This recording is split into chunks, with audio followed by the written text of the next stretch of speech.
Maya Chen had always felt most at home among machines. In her grandmother's sprawling greenhouse on the outskirts of Seattle, surrounded by the gentle hum of automated irrigation systems she'd built herself, the 15-year-old could almost forget she was supposed to be a normal teenager. The rain drummed steadily against the glass panels overhead, creating a soothing rhythm that matched the soft beeping of her latest project, a soil moisture monitoring system that had taken first place at last month's state science fair. Lightning split the sky, illuminating the greenhouse in stark white light. Maya jumped, nearly dropping the circuit board she'd been soldering. "Just great," she muttered, glancing at her phone. No signal, as usual. Her grandmother's property sat in a notorious dead zone, which made it perfect for Maya's experiments but less ideal for weather updates. Another flash of lightning, closer this time, followed immediately by a thunderous crack that shook the greenhouse's foundation. Maya's tools rattled on her workbench, and somewhere in the darkness beyond the glass walls, a tree branch snapped with a sound like breaking bones. But it was the third flash that changed everything. The lightning struck something in the vegetable garden. Maya saw it clearly through the greenhouse windows. Instead of dissipating, the electrical energy seemed to pool and swirl, forming a sphere of crackling blue-white light. Then, with a sound like tearing metal, something fell from the sky. Maya's first instinct was to call someone, the police, her grandmother, NASA maybe. But curiosity had always been her defining trait, and before she could stop herself, she was pulling on her rain jacket and heading outside. The garden was a mess. The lightning strike had scorched a perfect circle in her grandmother's prized tomato patch, and at its center lay.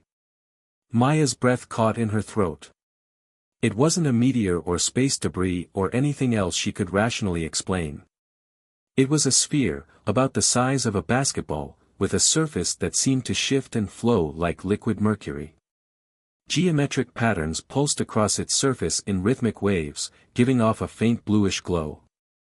"This isn't possible," Maya whispered, crouching down beside it. Her hand reached out automatically, then stopped. Years of reading science fiction had taught her that touching unknown alien objects usually ended badly. Instead, she pulled out her self-modified smartphone, the one she'd equipped with various sensors for her experiments. The readings made no sense. The sphere was emanating energy patterns unlike anything she'd ever seen, and its surface temperature fluctuated wildly every few seconds.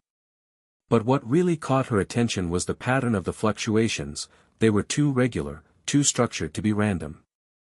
"You're trying to communicate, aren't you?" she murmured, quickly pulling up the signal analysis app she'd written for her robotics club.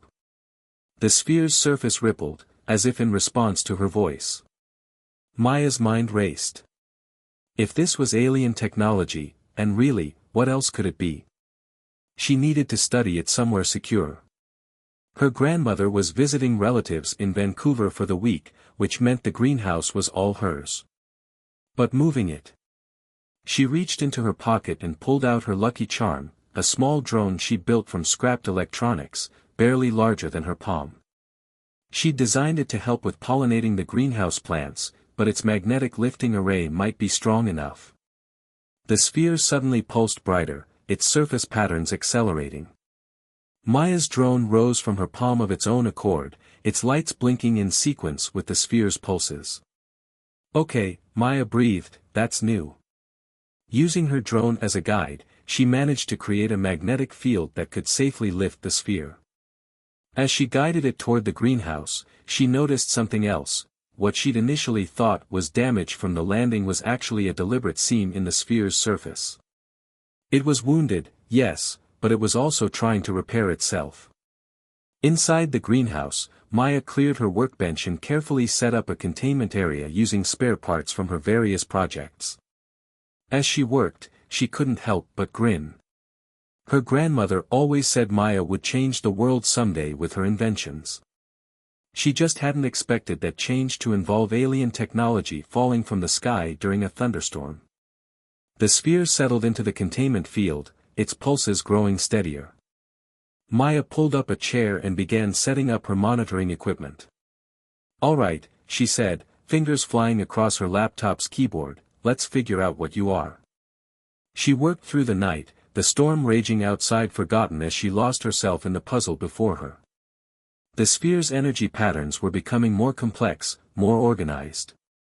It was healing itself, she realized, using the power from her containment field to repair whatever damage it had sustained. As dawn broke over the greenhouse, painting the rain-streaked glass in shades of gold and pink, Maya finally sat back and rubbed her tired eyes. She'd managed to decode part of the sphere's communication patterns. They weren't random at all, but rather a complex binary language that seemed to be counting down to something. The sphere's surface suddenly rippled violently, its glow intensifying. Maya checked her readings and felt her heart skip a beat. The countdown was almost complete. "Please don't explode," she whispered, fingers crossed. "Please don't explode, please don't explode." The sphere didn't explode. Instead, it did something far more extraordinary. It opened, unfolding like a mechanical flower in bloom, revealing a core of swirling light and impossible technology. And in that moment, as she stared into its heart, Maya Chen realized her life would never be the same. Because the sphere wasn't just alien technology. It was a message, a warning, and a call for help all in one. And somehow, impossibly, it had chosen her to receive it. The rain continued to fall outside, but Maya barely noticed. She was too busy trying to understand the holographic data now floating above her workbench, data that showed Earth wasn't as alone in the universe as everyone thought. And more importantly, Earth wasn't as safe as everyone believed. Something was coming. Something that made the sphere's crash landing look like a mere preview of things to come. And for some reason, this piece of advanced alien technology believed a 15-year-old girl from Seattle might be humanity's best hope for survival. The holographic display cast strange shadows across Maya's face as she studied the alien data streaming before her. She'd been working for hours, translating the complex symbols into something her computer could process. Her eyes burned from lack of sleep, but she couldn't stop now. Not when she was so close to understanding. A soft chime from her modified phone made her jump. The sphere's energy signature had changed again, becoming more focused, more directed. It was no longer just broadcasting data, it was searching for something. "What are you looking for?" Maya whispered, adjusting her sensors. The answer came in the form of a new holographic projection, this one showing a map of the local area. A pulsing dot marked the greenhouse's location, but there was another marker about 3 miles away, deep in the forest that bordered her grandmother's property. The sphere's surface rippled with urgency, its patterns shifting faster. Maya checked the time, 3:47 a.m. Her grandmother wouldn't be back for days, and she had the house to herself. Still, the thought of venturing into the forest in the middle of the night made her stomach clench. "I must be crazy," she muttered, grabbing her backpack and loading it with essential tools. The sphere's patterns changed again, forming what she now recognized as approval. "Great," she thought, "now I'm getting validation from alien technology." Using her drone as a guide and the sphere's holographic map as reference, Maya began the trek into the forest. The night was cool and clear, the storm having passed hours ago. Her flashlight beam caught drops of water still clinging to leaves, making them sparkle like tiny stars. The sphere had insisted on coming with her, hovering silently beside her shoulder, supported by the magnetic field generator she'd jerry-rigged from spare parts. Its soft blue glow provided additional illumination, casting eerie shadows among the trees. As they ventured deeper into the forest, Maya's modified phone began picking up strange readings. The electromagnetic interference was growing stronger, similar to the patterns the sphere emitted but more complex, more layered. They crested a small hill, and Maya's flashlight beam caught something reflective. Her heart nearly stopped. Half buried in the earth, partially hidden by fallen leaves and branches, was what could only be described as a landing pod. Its surface was made of the same shifting, mercury-like material as the sphere, but it was clearly damaged, with deep gouges marring its otherwise smooth surface. The sphere suddenly shot forward, its glow intensifying as it approached the pod. Maya followed more cautiously, her sensors working overtime to record everything. The pod was about the size of a small car, its design unlike anything she'd ever seen. No seams, no rivets, no visible means of propulsion, just smooth, flowing lines that seemed to defy conventional engineering. As they got closer, the pod's surface began to respond to the sphere's presence, rippling and shifting like water disturbed by a stone. A seam appeared, then widened, revealing a dark interior filled with complex machinery. "Hello." Maya called out softly, not really expecting an answer. "Is anyone?" The words died in her throat as something emerged from the pod. It unfolded itself with liquid grace, rising to tower over her. In the sphere's blue light, Maya could see it was humanoid in shape, but that's where any resemblance to humanity ended. Its body was composed of interlocking geometric shapes that constantly shifted and realigned, like a living puzzle seeking its optimal form. The being's head turned toward her, and though it had no visible eyes, Maya could feel it studying her. The sphere pulsed rapidly, exchanging data with the larger entity in bursts of light and complex patterns. Finally, the humanoid being turned its attention fully to Maya. It raised a hand, or what passed for a hand, and projected a hologram into the air between them. The image showed Earth, then zoomed out to reveal a vast network of similar spheres and pods positioned throughout the solar system. But the network was broken, damaged, with many points going dark. "You're some kind of defense system," Maya breathed, her mind racing to process the implications. "The sphere, the pod, you're all part of something bigger. Something that's supposed to protect Earth." The humanoid nodded, its form rippling in confirmation. It projected another image, this one showing a massive fleet of ships approaching from deep space. Maya's blood ran cold as she realized what she was seeing, an invasion force. The sphere pulsed again, and Maya's phone suddenly lit up with new data. As she read through it, her eyes widened. The defense network had been sabotaged from within, its components scattered or damaged. The sphere had crash-landed while trying to warn Earth, and the humanoid being was one of the last functional defenders. "Why me?" Maya asked, looking up at the towering figure. "Why show all this to me?" The answer came in a series of images, Maya working on her robots, winning science fairs, building complex systems from scratch. The beings had been watching, evaluating, looking for someone who could help repair their network. Someone with the right combination of intelligence, creativity, and discretion. They needed her help, she realized. But more than that, Earth needed her help. The invasion force was coming, and without the defense network, humanity wouldn't stand a chance. The humanoid extended its hand again, this time in a clear gesture of alliance. Maya looked at it, then at the sphere still hovering beside her, then back at her house barely visible through the trees. Everything she knew about physics, engineering, and robotics told her this was impossible. But everything she knew about responsibility told her she couldn't walk away. Maya Chen, 15-year-old robotics enthusiast, took a deep breath and reached out to shake hands with an alien defender. As their hands met, the sphere pulsed brightly, sealing a pact that would change not just her life, but the fate of her entire planet. "Okay," she said, her voice steady despite her racing heart. "Tell me everything. Tell me what we need to do to save Earth."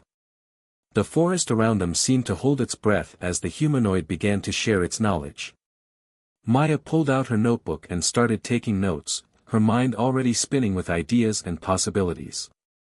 She had always dreamed of doing something important with her love of technology. She just hadn't expected that, something important, to involve helping alien defenders save humanity from an interstellar invasion. As dawn approached, casting long shadows through the trees, Maya realized she had just become part of something far bigger than herself. And somehow, that thought wasn't as terrifying as it should have been. In fact, it felt right. After all, she'd always been good at fixing things. Now she just had to help fix a planetary defense system before it was too late. Maya's greenhouse had become an alien tech lab overnight. Her workbench, usually cluttered with Arduino boards and spare robot parts, now held components that defied Earth physics. The sphere, which she'd started calling Nova, hovered over her shoulder as she studied the holographic schematics of the planetary defense network. "This is incredible," she murmured, manipulating the 3D display with practiced gestures. "The whole system uses quantum entanglement for instantaneous communication across the solar system. That's why nobody on Earth detected it, we weren't looking for quantum signatures." The humanoid defender, whom she'd nicknamed Atlas, stood in the corner, its geometric form shifting slightly as it processed data from the damaged network. Maya had spent the past 3 days learning its visual language, discovering that subtle changes in its patterns could convey complex concepts. Right now, those patterns spelled urgency.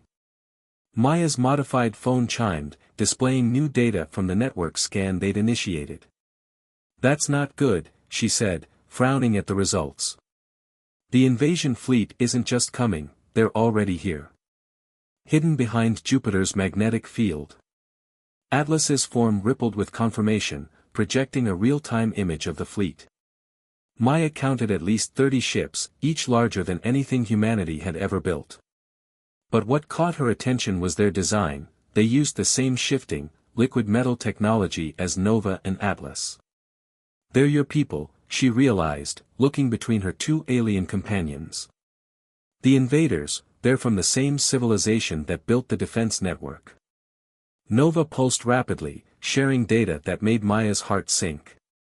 The story it told was as old as civilization itself, a society divided, a civil war, and a faction that believed conquest was the only path to survival.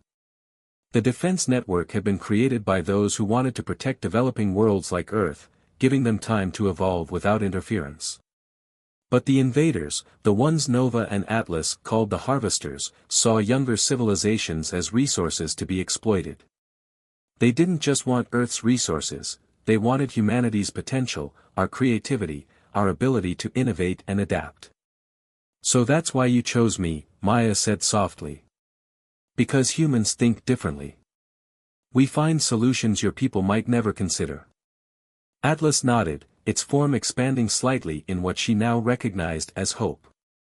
The defender projected a new set of schematics, showing how the network was supposed to function.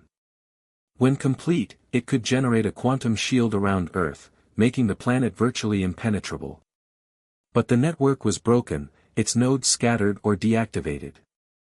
And the harvesters would reach Earth in less than 2 weeks. Maya pulled up her own schematics, detailed notes on the alien tech she'd been studying. "Look," she said, pointing to a particular section. "Your quantum communication system is amazing, but it's also your weakness." The harvesters knew exactly how to sabotage it because they understood how it worked. She grabbed her laptop, pulling up the code she'd been working on. "But what if we combined your quantum tech with our primitive radio waves? Create a hybrid system that uses both. It would be messy and inefficient by your standards, but the harvesters wouldn't expect it. They wouldn't even know how to look for it." Nova's surface patterns accelerated, processing the idea. Atlas stepped forward, its form shifting rapidly as it analyzed Maya's calculations. The patterns it displayed showed surprise, then something close to excitement. "We'd need more parts though," Maya continued, warming to her idea. "The right kind of receivers, quantum processors." She trailed off as Atlas projected a new map, showing dozens of small dots scattered across the globe.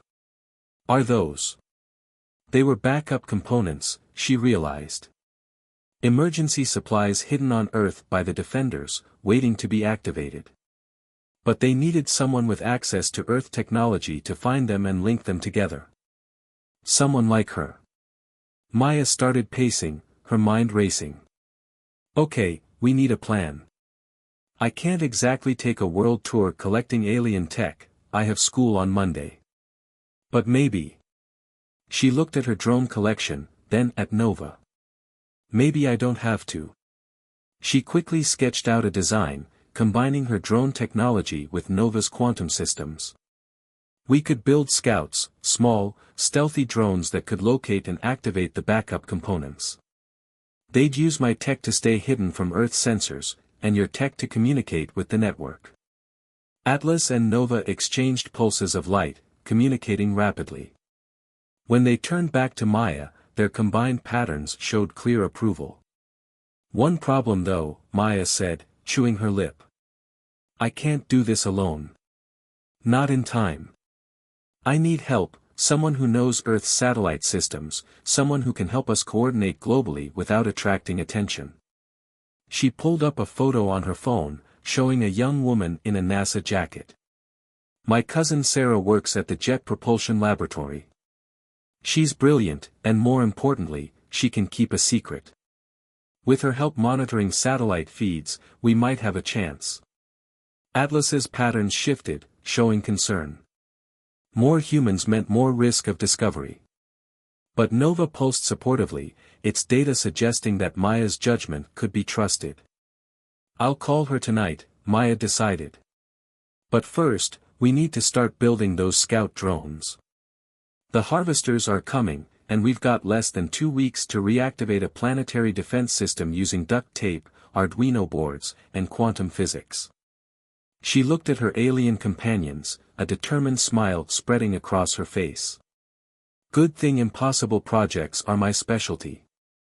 As if in response, the greenhouse's automated systems hummed to life, and Maya's various robots whirred and beeped, ready to assist. Outside, storm clouds gathered again, as if nature itself was preparing for the battle to come. Maya Chen, age 15, grabbed her tools and got to work. 2 weeks to save the world might not be enough time, but she was going to try anyway. Because sometimes, the craziest plans were the ones that worked best.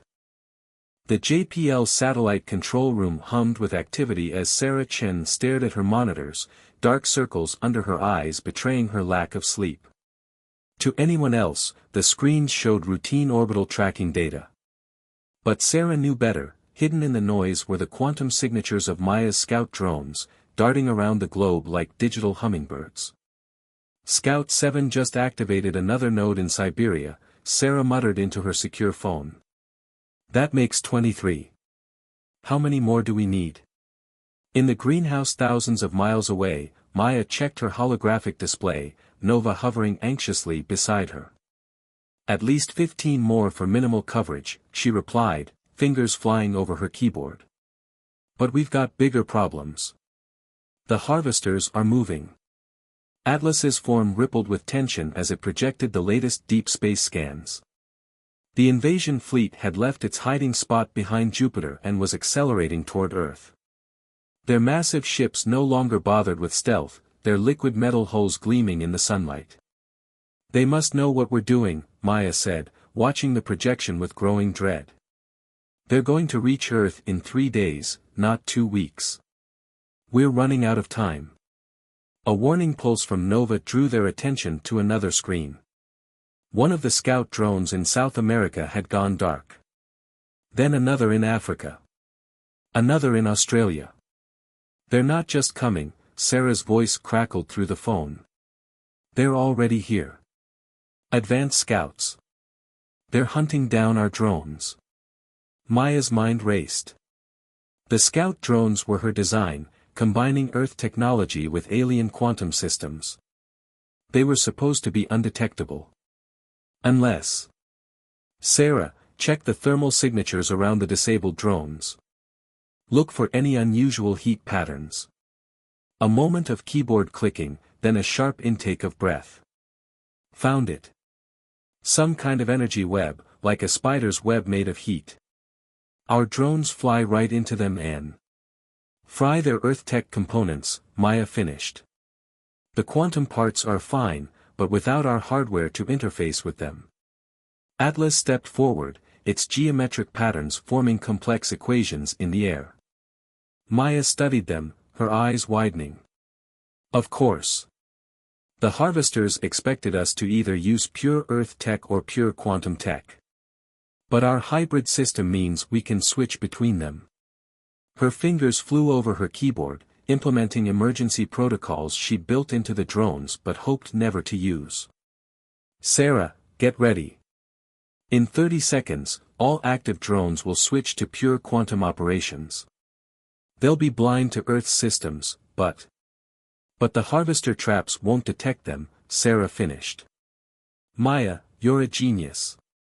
But what about coordinating them? Without Earth tech interfaces. Leave that to me, Maya said, turning to Nova. Ready to do something crazy? The sphere pulsed with what could only be described as enthusiasm. Maya quickly connected it to her system, using it as a quantum relay between her computer and the drones. It wasn't elegant, the equivalent of using a supercomputer to play Pong, but it worked. Drones are back online, Sarah reported. Harvester traps aren't detecting them. But Maya, we've got company. Security just reported unusual activity in the JPL parking lot. I think they found me. Maya's heart skipped a beat. Get out of there. Now. Can't. Someone has to keep the satellite feeds running, mask what we're doing. I've locked down the control room, but, a loud bang echoed through the phone. That would be the door. Don't worry about me. Just finish the network. Sarah. Hey, what kind of big cousin would I be if I didn't help save the world? Another bang. Go. I'll buy you as much time as I can. The line went dead. Maya fought back tears, forcing herself to focus on the screens. The remaining drones were performing flawlessly now, activating nodes faster than ever. But they still needed more, and the harvester fleet grew closer by the hour. Atlas's patterns showed clear concern for Maya's distress, but also urgency. They couldn't stop now. Okay, Maya said, wiping her eyes. New plan. The nodes we've activated form a rough pentagon around the Pacific Rim. If we can't complete the global network in time, maybe we can create a smaller one. Not enough to shield the whole planet, but enough to protect key locations. Give humanity a fighting chance. Nova pulsed rapidly, processing the calculations. The sphere projected a new set of coordinates, 5 more nodes that would strengthen the pentagon pattern. 5 nodes they might actually reach in time. Sarah bought us a chance, Maya said, her voice steady despite her fear for her cousin. We're going to use it. She looked at her alien companions, then at the screens showing the approaching harvester fleet. In 3 days, Earth would face the greatest threat in its history. The defense network wasn't ready. Their plan was falling apart. And somewhere in Los Angeles, her cousin was facing alien infiltrators alone. But Maya Chen had never been one to give up when things got hard. She cracked her knuckles and began typing, coordinating the drone's new mission. They had 3 days to create a defense system, save her cousin, and somehow prepare humanity for the truth about their place in the universe. The dawn of humanity's most important day broke over Maya's greenhouse in sheets of crimson and gold. She hadn't slept in 36 hours, sustained only by determination in her grandmother's emergency coffee stash.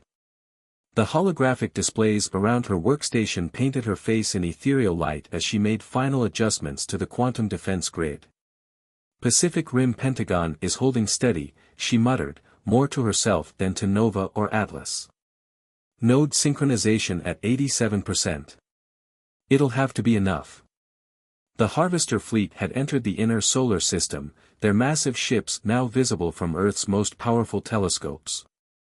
Astronomers worldwide were panicking, governments were scrambling, and conspiracy theories were exploding across social media. But none of them knew the whole truth. None of them knew about the 15-year-old girl trying to save them all. Maya's phone buzzed, a text from an unknown number, still alive. Move to secure location. JPL compromised. Don't reply. Love, S. Maya let out a shaky breath. Sarah was alive. Her cousin had managed to escape the harvester infiltrators, but not before completing the satellite masking protocols that kept their activities hidden. It wasn't much, but it was something. Atlas stepped forward, its geometric form more agitated than Maya had ever seen it. The Defender projected an image of the Harvester fleet, now showing something new, smaller ships detaching from the main fleet. Advance forces, preparing for the first wave of the invasion. They're not waiting, Maya realized, her fingers flying over her keyboard. Nova, status report on the Pentagon nodes. The sphere pulsed rapidly, sharing data that made Maya's heart sink. The 5 primary nodes were functioning, creating a quantum shield over much of the Pacific region. But without the full global network, the shield had gaps. Gaps the harvesters would easily find. Unless. Wait, Maya said, pulling up the original defense network schematics. Look at this. The quantum field doesn't just block physical objects, it can redirect energy. What if we turn the Pentagon into a lens? Nova's patterns accelerated as it processed the idea. Atlas moved closer, its form shifting with what Maya now recognized as cautious optimism. Instead of trying to shield Earth, we use the Pentagon to focus Earth's own electromagnetic field, Maya explained, already modifying the code. The planet's natural defenses, amplified and redirected by quantum technology. It's not what the network was designed for, but... A violent tremor shook the greenhouse, cutting her off. Through the glass walls, Maya saw something impossible, a Harvester scout ship, its liquid metal hull writhing like quicksilver, hovering over her grandmother's garden. They found us, she whispered. But there was no fear in her voice. Only determination. Nova, initiate the upload. Atlas, buy us time. The Defender moved with liquid grace, its form expanding and shifting as it positioned itself between Maya and the scout ship. Outside, more ships appeared, surrounding the greenhouse. They knew what she was trying to do. They knew she had to be stopped. Maya's fingers danced across her keyboard, implementing the new code. The quantum pentagon hummed with power, visible now even to normal human eyes as a faint aurora in the dawn sky. Nova pulsed frantically, coordinating with the nodes as they adjusted to their new purpose. The first Harvester attack came as a wave of energy that shattered every pane of glass in the greenhouse. Maya ducked under her workbench, protected by Atlas's quantum field. Her plants weren't so lucky, her grandmother's prized orchids disintegrated instantly. Sorry, Gran, Maya muttered, emerging from cover to check her displays. The upload was at 60%. They needed more time. Another attack rocked the greenhouse, and Maya saw Atlas's form flicker. The Defender was struggling, fighting against weapons designed specifically to destroy it. But it held its ground, protecting Maya and Nova as they worked. 70%. The Harvester ships pressed closer, their hulls morphing into weapon configurations Maya had never seen before. The air crackled with energy, making her hair stand on end. One of her backup systems exploded in a shower of sparks. 80%. Atlas took a direct hit, its form destabilizing for a moment before reforming. The Defender was running out of power. They all were. But they just needed a few more seconds. 90%. Maya's screens flickered as power fluctuated throughout the grid. Come on, she whispered. Come on. 95%. The Harvesters launched their final attack, a concentrated blast that would have vaporized the entire greenhouse. But it never landed. 100%. Maya slammed the enter key, activating the modified defense system. The quantum pentagon flared to life, not as a shield, but as a lens. Earth's electromagnetic field, channeled and focused through quantum technology, responded like a living thing. The effect was immediate and devastating. The Harvester ships, designed to bypass traditional quantum defenses, had no protection against this hybrid attack. Their liquid metal hulls froze, crystallized, and shattered. The scout ships fell from the sky like metal rain, harmless now as their quantum cores went dark. In space, the main harvester fleet encountered the same defense on a massive scale. Their mighty ships, built to conquer worlds, found themselves trapped in Earth's amplified magnetic field. One by one, they went dark, transformed from fearsome warships to lifeless hulks drifting in space. Maya stared at her displays in disbelief. It had worked. It had actually worked. Nova pulsed triumphantly, its patterns showing pure joy. Atlas's form relaxed, shifting back to its normal configuration as it approached Maya. The defender extended a hand, and this time, Maya didn't hesitate to take it. "We did it," she said, laughing despite her exhaustion. "We actually did it." Her phone buzzed again, another text from Sarah, looking at satellite feeds. "Whatever you did, it worked. Also, you're grounded for life. But good job, cousin." Maya looked around her destroyed greenhouse, at the shattered glass and ruined plants, at the fallen harvester ships decorating her grandmother's garden like abstract sculptures. Explaining this to Gran would be interesting. But as she watched Atlas and Nova begin collecting the fallen ships for study, Maya couldn't help but smile. Earth was safe. Humanity had just fought off its first alien invasion, and they didn't even know it. And a 15-year-old girl with a love of robotics had helped make it happen. "So," she said to her alien companions, "what do we do about the other 57 harvester fleets these guys probably called for backup?" Atlas and Nova turned to her, their patterns showing something like pride. They had chosen well when they chose Maya Chen. Because she wasn't just thinking about the victory they'd achieved, she was already planning for the next challenge. That's what humans did, after all. They adapted. They innovated. They found solutions that no one else would think of.